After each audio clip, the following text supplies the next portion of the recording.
amigos, ¿cómo están? Primero que nada, bienvenidos sean nuevamente a Consejos que nadie me pidió. Como vieron en el episodio pasado, si es que lo vieron, estoy pensando en revivir el podcast, entonces estoy tratando de volver a hacer eso. Espero que les emocione, mucha gente me decía que lo extrañaba. Y el día de hoy vamos a hablar de un tema que ha sido muy importante en los últimos como 5 años de mi vida y que ya me tiene muy harta, pero que sentía que debía de hablarlo con ustedes. Una, porque me necesito desahogar con todos ustedes. Dos, porque necesito que entiendan un poco el por qué ha sido tan difícil para mí hacer contenido cuando alguna vez pude hacerles 3 videos a la semana. Y porque si alguien está pasando lo mismo que yo estoy pasando, me gustaría que, pues, no sé, que tal vez en mi historia encontraran similitudes y pudieran ir con un profesional de la salud que sí esté certificado para diagnosticarlos, que pues si tenían lo mismo que yo y no sabían, pues puedan tener un diagnóstico más rápido de lo que lo tuve yo. Pero bueno, antes de comenzar con esto, quiero hacer el disclaimer de que yo no soy ninguna profesional de la salud ni de la salud mental. Chinga, no, sí soy, espérate. Se me olvidó que ya terminé la carrera. No, sí soy profesional de la salud, pero soy médica veterinaria zootecnista. Me refería a que no soy nutrióloga. A eso voy. No soy nutrióloga, no soy endocrinóloga y no soy psicóloga. Ok, ya. Y aunque sí estudié una medicina, no considero ético que se trate un podcast o una red social como una consulta. Esto no es para que ustedes se autodiagnostiquen. No voy a hablar de medicamentos, no voy a hablar de tratamientos porque estoy totalmente en contra de la automedicación y autodiagnosticación, del autodiagnóstico. Entonces, esto simplemente es para que si tú encuentras similitudes en tu historia, vayas con quien sí te puede diagnosticar a ti, quien sí trata humanos, porque yo nunca en la vida voy a poder tratar a un humano, a menos que estudie una segunda carrera. Y pues sí, para contarles mi historia, pero esto para nada es un yo dando consejos médicos en internet, ¿ok? Que se entienda que es un podcast en el que estamos platicando de nuestras historias y así como cuando les cuento de mis problemas de la salud mental, solo es para que si pasamos por lo mismo nos sintamos acompañados, apapachados, consentidos unos por los otros, pero no estamos teniendo un programa médico aquí para nada. Si ven que mis uñas se ven muy terribles es porque yo me había pintado las uñas, pero en el episodio anterior que grabé ahorita, como que me empecé a poner muy pensadora y me empecé a arrancar el barniz y ya no lo puedo evitar y lo voy a seguir haciendo este episodio, ¿ok?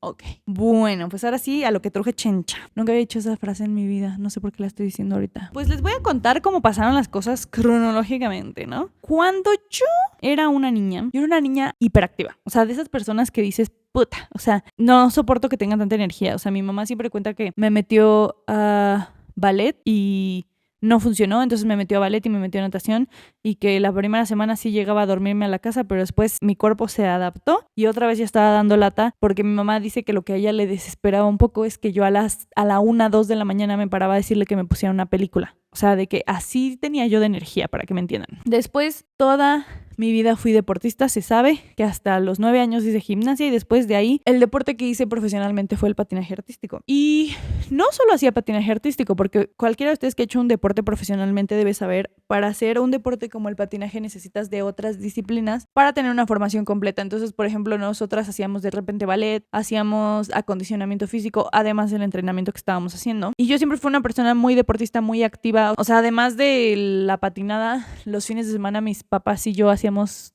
hiking, se le podría decir. Íbamos a caminar al cerro, a una cascada. Y yo recuerdo que justo cuando entro como a la pubertad, tuve una competencia y me sentí muy cansada en la competencia. Y después de eso, no se me quitaba, y no se me quitaba, y no se me quitaba, y no se me quitaba. Y ya había pasado como un mes y un día le dije a mi mamá, ay, estoy muy cansada, pero ¿tú crees que todavía pueda hacer de la competencia? Creo que ya han pasado como 2 meses y mi mamá me dijo, no, o sea, no exageres, o sea, no puedes tener cansancio de algo que pasó hace 2 meses. Entonces, pues seguí la vida y yo seguí patinando y todo, pero cada vez me cansaba más. Hasta que llegó al punto, yo me acuerdo cuando yo entré a la prepa, me empecé a dormir todas las tardes. O sea, se cuenta, dejé de patinar porque dije, ya no quiero, ya no puedo más. Y llegaba de mi casa y me dormía toda la tarde. Y cabe aclarar que sí, o sea, estaba yo deprimida. O sea, un diagnóstico que se sabe que tengo es que tengo distimia. ¿Qué quiere decir?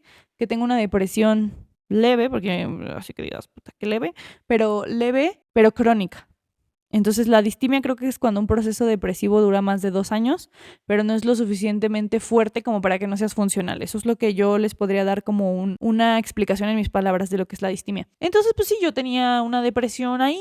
Todavía no se tenía ansiedad, que yo sepa, pero mi mamá al ser psicóloga, o sea, a ver, cuando uno se dedica a una cosa, tiene visión de túnel, yo siento. Entonces, así como yo que veo la clínica, o sea, si yo veo a alguien que duerme mucho, voy a tratar de ver, no tendrá tal enfermedad y tal, pues mi mamá lo ve igual con la salud mental. Entonces mi mamá lo veía como de, está deprimida, ¿no? Y yo siempre como que relaciono las cosas con la salud mental porque creo que yo crecí escuchando a mi mamá, ¿no? Que me dijera como, no sé, te duele la cabeza, estás muy ansioso, estás muy estresado.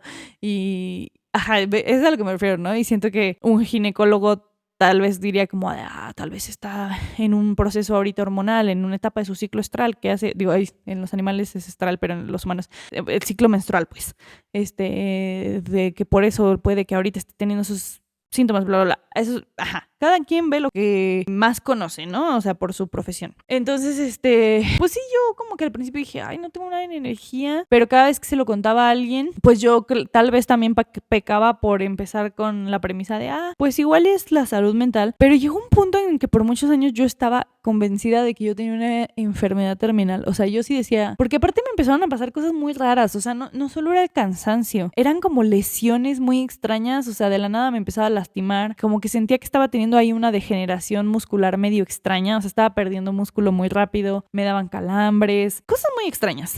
Entonces yo por muchos años dije, güey, seguro tengo, bueno, se imaginarán qué pensé que tenía, ¿no? Porque para no decirlo, pero pues sí, como cada vez que vi una enfermedad terminal en Grey's Anatomy o así, yo decía, yo siento que tengo algo así y que nadie se ha enterado, ¿no? Y pues como que me daba mucho miedo porque estaba chiquita, como de confirmarlo, y además siento que en mi familia es muy de, no, luego se te pasa y así, o sea, como que no, mis papás no son tan de, vamos al médico ahorita, ¿no? Y entonces después entró a la carrera, o sea, porque para esto, o sea, yo siempre me sentía cansada, pero al menos podía grabar, ¿no? O sea, hace cuenta, no sé, llegaba en la tarde, grababa mis videos de YouTube y ya después sí ya me dormía toda la tarde y el fin de semana editaba, ¿no? O sea, como que tal vez no me daba la energía de salir, es algo que ha afectado mucho mi vida social, o sea, yo creo que a los 16 dejé de ir a fiestas y de cosas así, pero YouTube no lo había afectado tanto. Además, como que, pues sí, siempre tuve problemas con mi cuerpo y con mi imagen, pero nunca fui una persona que subiera fácilmente de peso y siempre fui una persona que si subía de peso bajaba fácilmente de peso. Entonces yo obviamente había sufrido violencia estética porque todas las mujeres sufrimos violencia estética de alguna manera u otra, pero nunca había experimentado lo que es la gordofobia. O sea, eso es algo que a mí nunca me había sucedido. Tal vez sí había escuchado, obviamente sí había escuchado comentarios gordofóbicos en los que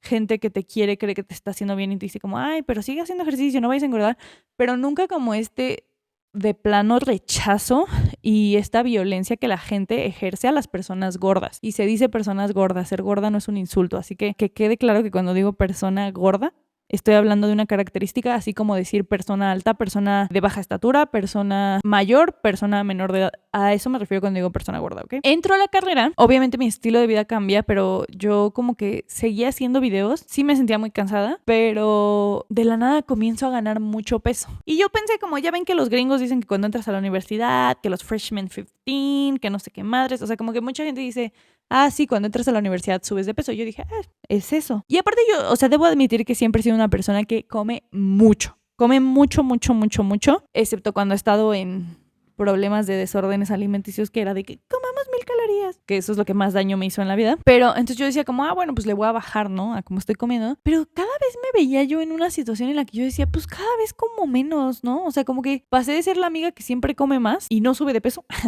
a ser la amiga que menos come y estaba subiendo más de peso, ¿no? Entonces, pues empiezo a subir de peso en los primeros años de la carrera y me empiezo a dar cuenta que la gente se empieza a dar cuenta porque empiezo a tener comentarios muy feos. O sea, me acuerdo mucho de uno, o sea, no sé ni quién es la persona ni me interesa, pero lo tengo muy grabado, de un video en el que estoy cantando en el exterior, en la terraza, y que alguien comenta como, él ya bájale a las tortillas, y alguien más me comentaba como, ya te pasaste tamales. En ese video pesaba 20 kilos menos que ahorita, quiero que sepan.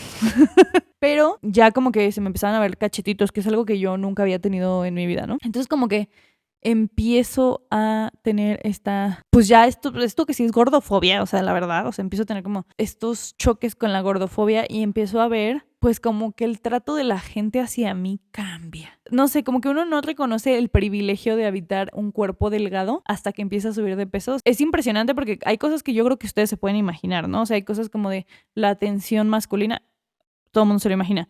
Pero la manera en la que me empezaron a tratar mis amigas, mis profesores, el algoritmo en redes sociales cambió. En verdad todo cambió. Como que me pasó algo en el que dije, yo venía como de tener una relación muy tóxica con la comida, en la que me mataba de hambre, en la que verdaderamente estaba muy delgada, pero nunca nada era suficiente, y en el que siempre estaba de malas y siempre me dolía la cabeza porque no comía bien, y de hacer muchísimo ejercicio. Entonces como que quedé como medio, no sé, como que quedé medio asqueada de todo lo que estuviera relacionado con una dieta. O sea, como que todo lo relacionado a, ay, vamos a hacer un plan de ejercicio y vamos a hacer dieta. Yo terminé muy asqueada y como que, ay, no sé cómo decirlo. Al leer esos comentarios, en vez de reaccionar como normalmente la gente quiere que reacciones, o sea, que digas como, ay, no, me están diciendo gorda, entonces voy a comer puro brócoli y hacer ejercicio, como que reaccioné con coraje, que tenía todo el derecho de reaccionar así, y dije, ¿sabes qué? Voy a comer peor, porque aparte me empezó a pasar que hasta en mi familia pasaba eso, o sea, como que de que, ay, la pancita ya está subiendo de peso, y como que ustedes lo saben, los adultos en nuestras familias vivieron otra época en la que creen que te tienen que decir esas cosas, y entonces hasta por coraje que en mi misma familia estaba escuchando eso, como que yo decía, ¿sabes? Sí, entonces me voy a pedir una pizza para mí sola. Y ahí sí ya empiezo a comer un poquito más mal. O sea, como que hubo muchos alimentos a los que por muchos años le tuve miedo. Cuando sí estaba yo en un ambiente muy gordofóbico y sí era como de, no, es que subir de peso es lo peor que te puede pasar. O sea, hay cosas que yo por años no consumí. Por ejemplo, el Boing o cualquier jugo. O sea, yo era como esas personas que decían, no te tomes tus calorías. Entonces lo único que tomaba que no fuera agua era Coca Light. Y entonces cuando empiezo ya a subir de peso y me empieza a valer, empiezo a como que consumir estas cosas, como azúcares, pues que son como muy, bueno, como bebidas con alto porcentaje de azúcar o de carbohidratos, por así decirlo, y a comer comida muy procesada, porque como que yo me peleé con el comer bien. O sea, como que yo decía, en vez de hacer un balance como de, güey, no hay que satanizar la comida, solo hay que tener variedad en lo que comemos, empecé a hacer como, no, pues yo solo quiero comer cosas procesadas, ¿no? O sea, y justo hubo como esta combinación malísima, o sea, como que fue pésimo que estas dos cosas se juntaran, y esas cosas fueron la pandemia y que a mí me empezara a ir increíble en redes. A mí siempre económicamente nunca la he estado rompiendo, excepto en un periodo de 3 años de mi vida llamado la pandemia. En la pandemia a mí me empieza a ir, o sea, de que mi sueldo se multiplica por 5 de lo que siempre había ganado, 5, 6, había meses en que el 10, o sea, de lo que ganaba normalmente por 10. Entonces me empieza a ir muy bien, pero también me encierran por la pandemia, y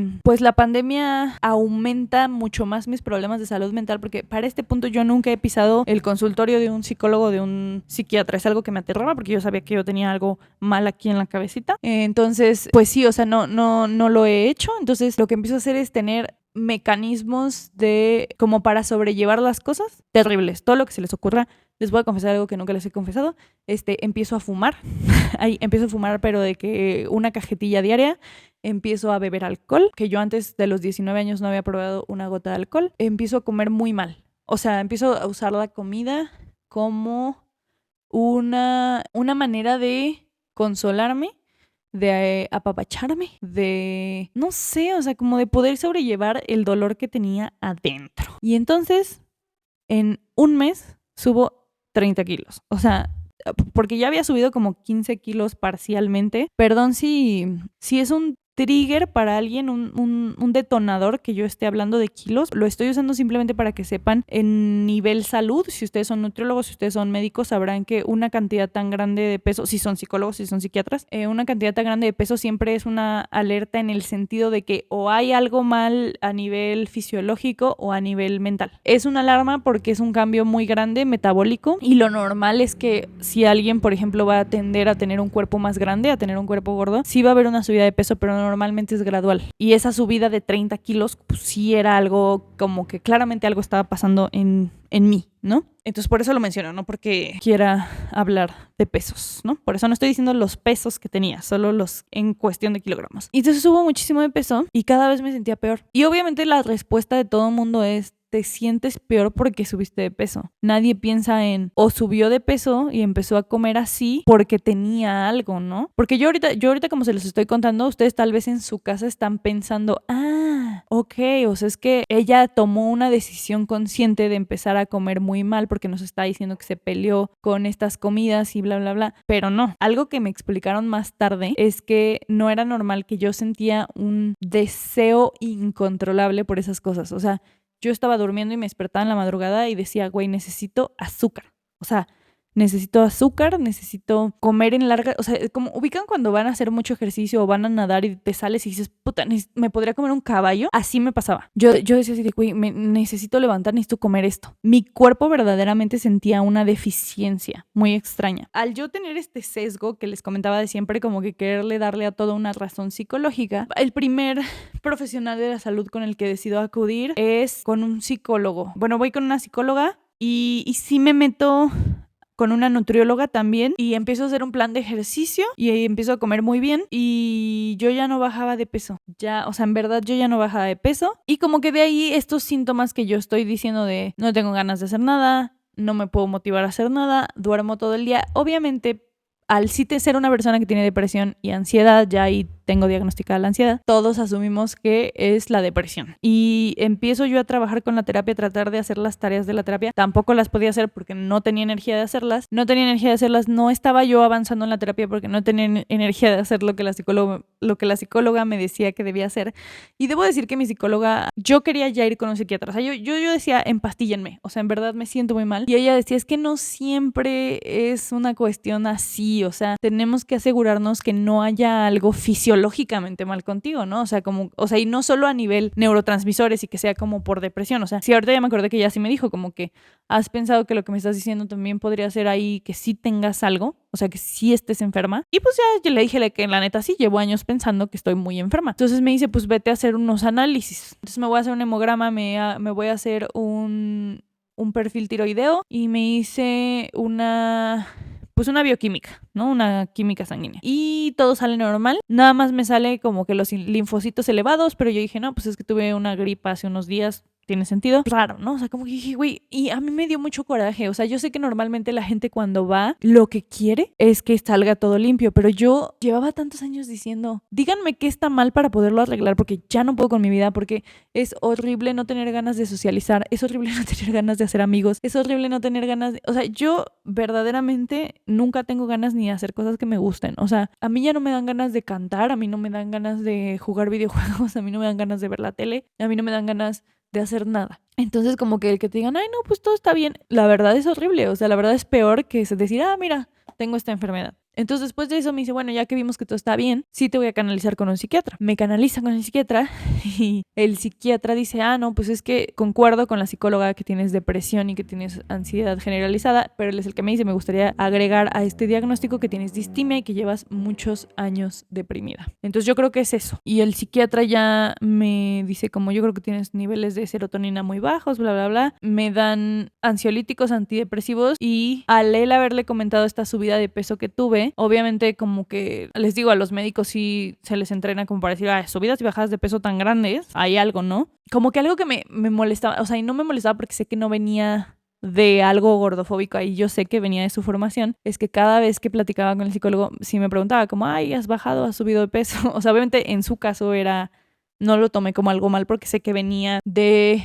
pues cómo les enseñan a diagnosticar ciertas cosas. Y al estarle comentando como, no, pues es que no bajo de peso, pues es que yo tengo un hambre incontrolable. O sea, yo le decía, es que yo no tengo es como que ese botón de saciedad. O sea, yo no soy esta persona que te pueda decir, ya me llené, me como las papas mañana. Si a mí me compras una bolsa de papas, me las voy a comer. Y entonces me da un medicamento porque me dice, yo creo que viene como de la impulsividad, porque soy una persona muy impulsiva que tiene muchas adicciones. Y una de las razones por las que, por ejemplo, fui adicta a comprar y me causó mucho daño económico es por esa como impulsividad que tengo, ¿no? A nivel como cerebral. Entonces me da esas pastillas y esas pastillas hacen que pierda el apetito. Pierdo el apetito, literalmente cada vez como menos y sigo sin bajar de peso y sigo sin recuperar mi energía y ahí es cuando uno dice, ¿será realmente así como la gente nos quiere decir que todo tiene que ver con el peso y que todo, o sea, ¿será realmente que nos sentimos mal y deprimidos porque subimos de peso o será que subimos de peso y estamos deprimidos a consecuencia de tener fatiga crónica, de tener una enfermedad por tantos años que nadie te diagnostica y que como que, no sé, o sea, como que de repente llegó un punto en el que yo dije, puta madre, o sea, ¿cómo no voy a estar deprimida si llevo como 10 años de mi vida en el que nunca tengo energía para hacer cosas que hace gente de mi edad? O sea, no sé si realmente no tengo energía porque no tengo serotonina o estoy deprimida porque nunca he tenido energía en mi perra vida, ni en los años en los que fui más joven y que te dicen que tienes que estar lleno de vida, ¿no? Entonces ya, acaba la pandemia. Tengo que regresar a clases presenciales y resulta que ahora tengo el 10% de energía del que ya tenía cuando entré. Si de por sí ya no tenía energía para hacer nada, regreso y ahora tengo aún menos energía. Y pues antes no era tan difícil porque pues las clases en línea yo podía estar en mi cama y medio moverme y medio grabar, pero todo, o sea, la verdad lo único que hacía en la vida era pararme de mi cama al escritorio y del escritorio irme a la cama. O sea, no era tanta actividad física la que tenía que hacer, ¿no? Entonces regreso a clases en línea, regreso a clases presenciales, ya no puedo con mi vida. O sea, cada vez que llegaba de las clases a mi cama, me dolían los ojos, me dolía la cabeza, ya no podía nada, o sea, todo me cansaba, o sea, me cansaba bañarme, me cansaba lavarme los dientes, me cansaba cepillarme el pelo, me cansaba, no, ni siquiera anotar en clase, o sea, estar sentada en clase me cansaba. Y pues nada, fast forward a hace unos meses. Obviamente continúo con la carrera a pesar de que no puedo ni con mi vida y empiezo a pues llevar temas de reproducción, empiezo sobre todo a llevar temas de nutrición, de hormonas, empiezo a aprender y empiezo a decir, ¿y no tendré resistencia a la insulina tú? No sé, o sea, como que había cosas que yo decía, pues no podré hacer esto. Y les digo, no está bien autodiagnosticarse, solo estaba yo teniendo ideas. Yo decía, se me ocurre que podría tener hipotiroidismo o resistencia a la insulina, pero no podría ser hipotiroidismo porque mi perfil tiroideo salió bien. O sea, como que ya pues con la educación que yo tenía empiezo a pensar cosillas, ¿no? Y entonces se me ocurre buscar a una nutrióloga especialista en salud hormonal, que no voy a recomendar porque no resultó ser tan buena. De hecho, ya la terminé cambiando como a la cita 2, pero me sirvió para llegar al diagnóstico. O sea, es que la verdad, o sea, no es que fuera mala doctora, sino que era muy informal. O sea, se cuenta, todas las perras citas que tuve me dejó plantada, me cambió las citas 500 veces y además siento que los planes, o sea, pagué porque mi plan de alimentación fuera especializado y me lo hizo enfrente de mí en 30 segundos cuando yo en la carrera he hecho planes de alimentación y sé que no tardan 30 minutos. Si no tardan 30 minutos para un animal que tiene una monodieta, que come lo mismo diario, mucho menos para un humano que come diferente. Y me di cuenta que no era personalizado porque me dijo, ¿hay algo que no te guste? Le dije, me choca el jitomate. Y todos los perros platillos tenían jitomate. Entonces, por eso no se los recomiendo, porque terminé cambiando de nutrióloga. Pero de que, pues, le sabía, ¿saben? Entonces voy con esa nutrióloga y ya para este punto, como ustedes sabrán, yo ya no podía subir videos. Es que llegó un punto en el que dije, o estudio o hago videos, porque no me está dando la energía para ninguno de los dos. Y apenas, o sea, no saben, yo no sé cómo le hice para terminar la carrera, porque las prácticas son mucho trabajo físico y yo lloraba, yo a media práctica de repente me tiraba al piso porque me dolían los músculos, porque además empecé a tener síntomas ya muy feos. O sea, les digo, empecé a perder muchísima masa muscular, me daban calambres, sentía la boca seca, me dolían, les digo que me dolían los ojos, me despertaba mucho en las noches. Ciertas comidas ya me caían mal, de repente me daban dolores rarísimos que todo he visto que está ya linkeado a la resistencia a la insulina, pero por ejemplo me daban dolores como donde está el hígado, ¿saben? Me daban dolores muy fuertes. Ajá, o sea, yo ya, por ejemplo, también me daba fascitis plantar, se le llamará así, o sea que la fascia de los pies se inflama mucho, entonces cuando pisas sientes como si tuvieras un espolón, se siente horrible. Yo ya como que decía, o tengo esto que creo que tengo, que es la resistencia a la insulina, o probablemente sí tengo una enfermedad terminal y nada más nadie me la ha encontrado. O sea, yo ya harta. Entonces, pues después voy con esta muchacha, esta nutrióloga, y le digo, o sea, yo ya rendida, ¿no? Me está llevando la fregada, estoy pasando esto y esto. Me siento muy mal. No, obviamente no le digo pienso que tengo resistencia a la insulina porque no quiero como que dirigir el diagnóstico y porque me da mucha pena ser esa persona que se autodiagnostica. Entonces solo le dije no tengo energía para nada, me siento muy mal, tengo estos síntomas. Antes yo era una persona que nunca sudaba, sudo todo el tiempo. todo el tiempo tengo antojos de cosas como que dulces, todo el tiempo me estoy muriendo de hambre, porque cuando les digo muriendo de hambre, era muriendo de hambre. O sea, no era gula, no era que yo dijera, ay, estaría bien padre comerme toda esta cosa. No, era me estoy muriendo de hambre. No puedo más, me lo necesito comer. Y tan era así que mi cuerpo no se sentía mal después de comérmelo. Entonces ya le digo todos mis síntomas, me dice como, ay, tienes acantosis nigricans, tienes tal. O sea, como que me iba preguntando los síntomas. Y yo dudaba de si era resistencia a la insulina porque justamente un síntoma o un signo más bien, muy conocido de la resistencia a la insulina es la acantosis nigricans. Es decir, la gente que se le ve el cuello más oscuro y que dicen que se ve como suciedad. Eso yo no lo tenía. Entonces yo por eso dudaba que fuera resistencia a la insulina, porque normalmente es en el cuello y en las axilas donde sí lo veía, era en las ingles. Ahí sí yo tenía como un oscurecimiento de la piel, pero no sabía si era también porque había engordado y ven que cuando tienes las piernas muy grandes rozan. Entonces le dije como lo tengo aquí, pero sí tenía como estas verruguitas chiquitas. O sea, eran del mismo color de mi piel, pero sí las tenía. Ya le digo todos mis síntomas y me dice como, bueno, la resistencia a la insulina se puede diagnosticar de dos formas, con exámenes clínicos, pero también con signos y síntomas.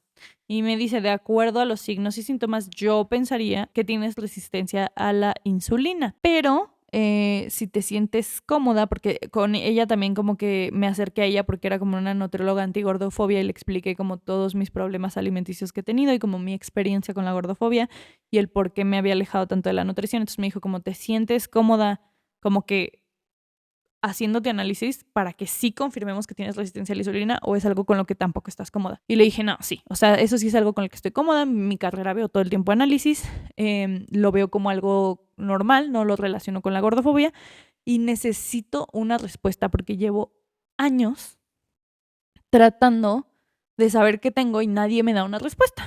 Entonces voy y me hago estudios y algo que es preocupante con haber tenido tanto tiempo de resistencia a la insulina es que la resistencia a la insulina es la antesala de la diabetes tipo 2.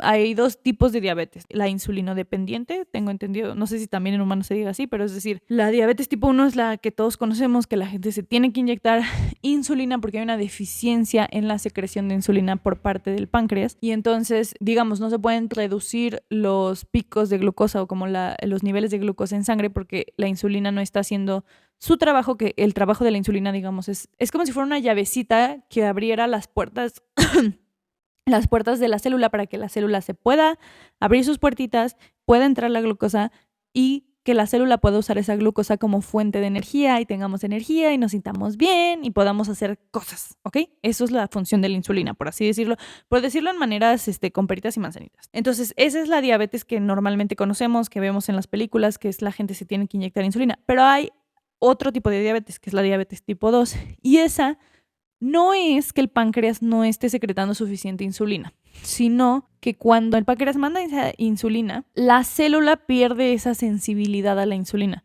Entonces la insulina va, quiere funcionar como llavecita, quiere abrir la célula y la célula dice, ni te topo, no se abre. Y entonces sí tuviste esa ingesta de glucosa, pero la glucosa no entra a la célula y entonces se queda ahí flotando y pues no es aprovechada por la célula. Todo eso que les expliqué de que la célula pierde la sensibilidad a la insulina en realidad no es la diabetes, sino es la resistencia a la insulina.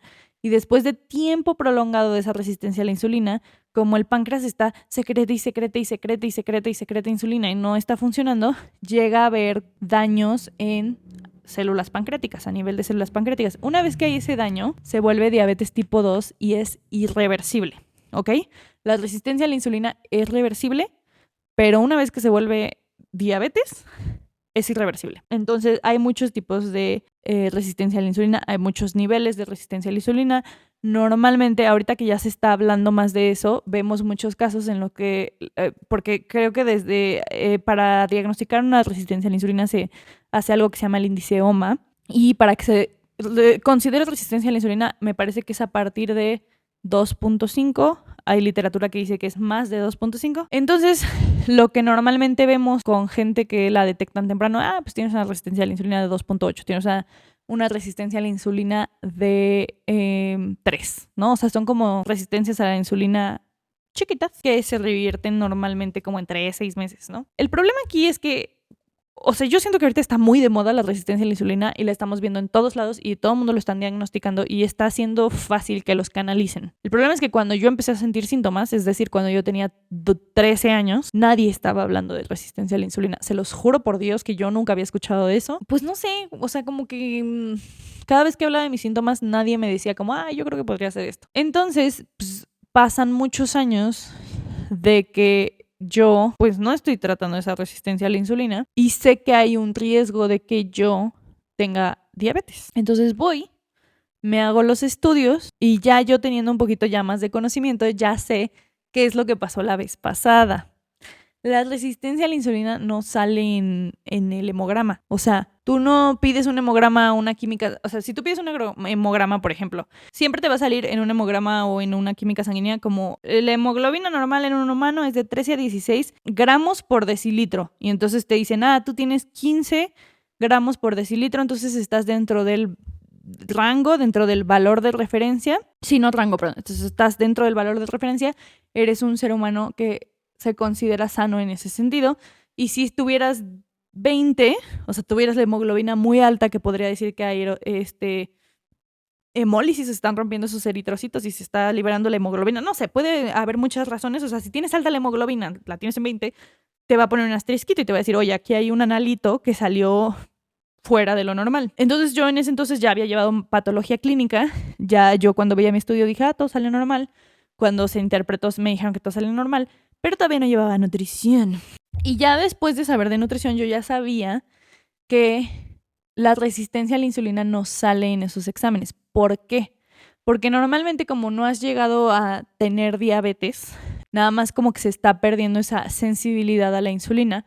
Normalmente lo que pasa es que, por ejemplo, tu glucosa no necesariamente va a salir fuera de los parámetros de referencia, va a salir normal. Y tu insulina, y la insulina normalmente no sale en los estudios como de rutina que te hacen. Y de hecho, tu insulina también puede salir dentro de los valores de referencia, porque creo que en humanos es como de 5 a 20, 8 a 20. Y entonces si tú sales con 19, pues sí, tu insulina ya subió bastante, pero sigue saliendo dentro de los valores de referencia, por así decirlo. Entonces el índice OMA lo que hace es que se hace como una fórmula en la que ya se evalúa la glucosa, la insulina en ayunas y de acuerdo a lo que salga en el índice OMA es si tienes resistencia a la insulina o no. Pero cuando yo ya voy a hacerme por segunda vez estos estudios, ahí sí ya es muy evidente. Una, porque yo toda la vida siempre me salían bien mis estudios. Yo nunca tuve colesterol alto. Mi familia nunca ha sido de tener colesterol alto porque también es algo que tiene que ver con genética. Y cuando voy a hacerme estos estudios para ir con la nutrióloga, pues yo ya tenía un poquito más de conocimiento, ya estaba por terminar la carrera. Abro los estudios y veo que ya tengo el colesterol alto, los triglicéridos altos.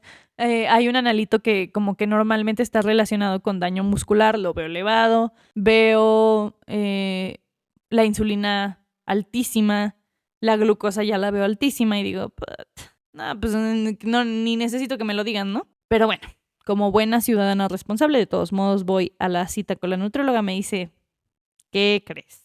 Pues sí tienes una resistencia a la insulina altísima, o sea, no la tengo, como les digo, en 2.8 o 3, o sea, la tengo en 5.8. Y me dice, ya en este punto ya eres considerada prediabética. No tienes diabetes, todavía es revertible, pero estás sanada. Y yo, pues qué padre.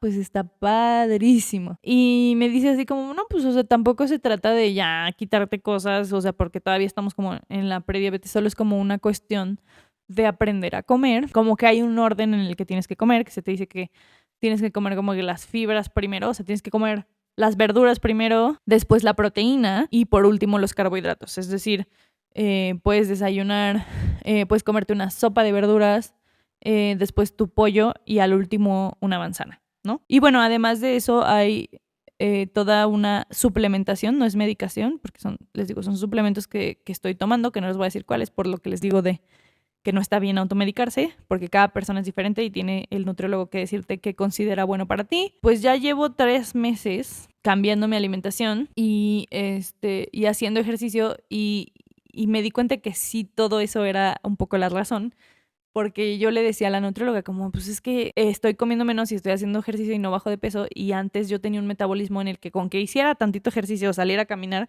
bajaba de peso, ¿no? Y, o sea, y entiendo que ya no, o sea, a los 25 hay como todo un cambio del metabolismo, entonces puede ser eso, pero no bajar ni 100 gramos me parece excesivo. Y me dijo, no, si todavía estás muy joven para que esté pasando eso. No manchen, o sea, literalmente la primera semana que hago la dieta, de jalón bajo 3 kilos, así, de jalón. Ahorita me volví a estancar, pero en esos 3 meses bajé 8 kilos cuando llevaba 5 años sin poder bajar 100 gramos, ¿no? Entonces sé que está funcionando. Lo que me tiene un poquito frustrada es la parte de la energía, o sea, sí tengo un poco más de energía. Los días que sí como conejo, o sea, que como pura fibra, sí siento como que vuelvo a tener energía, pero en sí no es algo que haya recuperado al 100. Y pues estoy tratando, o sea, estoy tratando como ven de volver a hacer contenido, estoy tratando de pararme de mi cama. Por ejemplo, antes nunca podía recoger mi cuarto. Yo vivía siempre en el desorden porque me costaba mucho trabajo recoger y limpiar mi cuarto y ahorita como que estoy feliz de que ya lo veo sucio y como que me entra esa ansiedad y entonces aspiro y limpio y recojo mi cuarto, que puede sonar muy estúpido y pueden decir, ay, qué asco, o sea, ¿cómo podías vivir en un cuarto desordenado? Pero es algo que me costaba mucho trabajo, el pararme a recoger mi cuarto. Entonces como que sí veo una mejora, pero me frustra bastante que lo de la energía me está tomando mucho tiempo. Y también es porque, bueno, con la primera nutrióloga con la que estuve yo le decía, oye, porque yo motivadísima, ¿no? Ya saben, cuando estás empezando algo estás bien motivado. Yo le decía como, oye, yo he escuchado que con la resistencia a la insulina, algo que ayuda a sensibilizarla también, pues es el ejercicio de fuerza, ¿no? Y ella me decía, vamos poco a poco, porque con la resistencia a la insulina que traes, no traes energía para nada. Entonces me decía, mejor primero vamos a empezar por la dieta y después haces ejercicio. Y yo, ay, qué exagerada, ¿no? Cambio de nutrióloga a una totalmente convencional, o sea, de que ya saben, es así, es de que no, el peso es lo más importante, que las papitas no valen la pena. O sea, como que ya con más esa mentalidad. Y ella sí era así de que no, hagan ejercicio desde el día 1. Y no pude. O sea, yo antes, porque siempre fui una persona muy deportista, como que no me costaba trabajo el ejercicio de fuerza, que es justo el como que se supone que te sirve para la resistencia a la insulina. O sea, normalmente lo que me costaba era el cardio, ¿no? Correr y así, pero eso no te sirve tanto para la resistencia a la insulina. El que te sirve es, les digo, ejercicio de fuerzas, de resistencia, cargar pesas. Entonces yo dije, sí. Elegí la guía más fácil que tengo de ejercicio. No mamen, o sea, cargaba una pesa y en el suelo. O sea, de que ya no me puedo mover. Entonces como que he estado batallando mucho con eso. O sea, siento que ya llegué al tope de lo que podía mejorar con pura dieta. Y siento que, o bueno, no sé, tal vez necesito una mejor dieta. No lo sé. Siento que lo que sigue es la parte del ejercicio, pero no tengo la energía. Lo que he estado tratando de hacer es como de caminar después de las comidas, pero todavía como que no tengo esa energía de poder decir voy a hacer media hora de ejercicio. Y suena muy tonto porque hubo un tiempo en mi vida en el que podía entrenar 4 horas diarias en un deporte. Entonces como que la neta la sigo pasando bastante mal, pero pues al menos he hecho un cambio fuerte. Le he bajado bastante al nivel de comidas procesadas que he comido y no solo le he quitado cosas a mi dieta, le he agregado cosas, o sea, he vuelto a comer verduras, algo que antes no hacía, comer más proteína, ¿no? O sea, como comer pollo, comer carne, o sea, estoy comiendo más sano de lo que nunca he comido en mi vida. Estoy forzándome a tomar un poco más de agua. Me cuesta mucho trabajo, pero me estoy forzando a tomar agua. Llevo ya un rato sin fumar. Eso me costó mucho trabajo. Pero bueno, ya dejé de fumar. Y prácticamente ya no consumo alcohol. Eso es algo que nunca me costó mucho trabajo, ¿eh? Cuando les dije, empecé a tomar, me refería a que a los 19 no había probado una gota de alcohol y ni aunque fuera a fiesta salía. Y ahora, y después de ahí pasé a cada viernes y sábado tomar alcohol. Pero nunca fue algo que me generara adicción. O sea, nunca fue algo que yo dijera como el cigarro, ¿no? De que estaba en mi cama y, se me antoja un cigarrito. Nunca dije de que, güey, se me antoja una chela. Nunca. Entonces, eso fue algo que no me costó mucho trabajo. O sea, no sé, tomé alcohol en Semana Santa y después la siguiente vez que tomé alcohol fue en agosto, en mi graduación. Y desde mi graduación no he vuelto a tomar alcohol. Entonces, ese no es algo que sintiera yo que hacía mucho, pero bueno, ahora todavía menos. O sea, ahora, por ejemplo, antes yo sí era de que, me estoy comiendo una pasta en un restaurante italiano, pues quiero mi copita de vino, ¿sabes? Porque pues va con la pasta y ahorita ya como que digo, realmente quiero algo que me va a hacer daño en la resistencia a la insulina. Si es algo que no necesito, no. Pues he hecho muchos cambios ahora sí por mi salud. O sea, algo que se me hace muy bonito es que siento que muchas veces cuando las personas decimos, no, estoy comiendo bien por salud, estoy haciendo ejercicio por salud, realmente estamos haciéndolo para bajar de peso. O sea, la mayoría de las veces se nos ha inculcado que el deporte y el ejercicio y el nutrir a tu cuerpo es por una cuestión meramente estética, y creo que por primera vez en mi vida realmente estoy haciendo algo porque me quiero sentir mejor, porque quiero vivir mucho, porque quiero tener energía, porque quiero poder hacer las cosas que me gustan, porque quiero tener ganas de vivir. Entonces me enorgullece mucho por primera vez en mi vida estar haciendo algo por que me quiero y porque me considero una prioridad, pero no quiero que parezca que con este video ya está todo resuelto, porque no, o sea, no saben lo que me costó hoy levantarme, maquillarme y grabar este video. Y después de grabar este video probablemente me tenga que tirar 4 horas en mi cama. Entonces, lo estoy intentando, estoy muy cansada, estoy muy de malas, me molesta mucho decir, güey, es que no puede ser que no tengo energía ni para ir al cine, ¿saben? O sea, me pone muy de malas que esa sea mi realidad, pero pues ni modo, ¿no? El chiste es tratar de hacer lo más que podamos con lo que tenemos. No sé, siento que últimamente he conocido muchas mujeres que con el mismo coraje, cuando les estoy contando mi historia de que todo el mundo asumió que era por depresión, por flojera, que ellas también por muchos años estuvieron no diagnosticadas porque la gente decía que eran flojas, porque decía que eran hipocondríacas.